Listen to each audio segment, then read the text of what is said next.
Hey guys, welcome back to another video. This is Umair from Tutorials Hub, and in this one we will be discussing how to connect Squarespace domain to Google Sites. So this is going to be a step-by-step process. Before that, you can head over to the link in the description using which you can now officially donate to our channel. So if you feel like our content is providing you guys the value you're looking for, then it's finally the time that you can shine using leaving the tip using the link in the description. Alright, so connecting Squarespace domain to Google Sites is a three-step process that we are going to be discussing.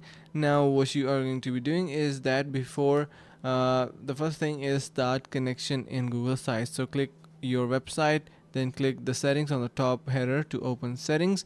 Then you are going to be heading over to your custom domain section. Click on start setup and enter your domain.com text field, and then you are going to be clicking next.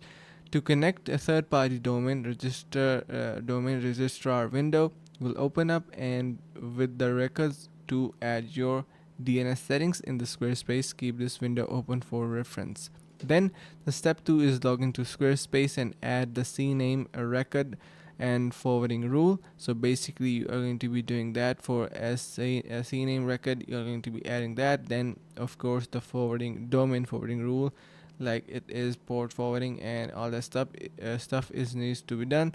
After that, you are going to be logging into Sites dashboard, and then click your website. Click the settings on the top header on the settings.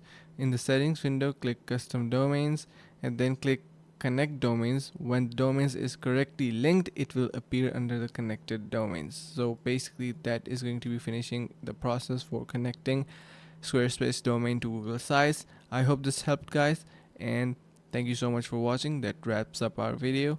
Make sure to head over to the link in the description to donate, guys. That will be really supportive of you. Thank you, and see you in the next video.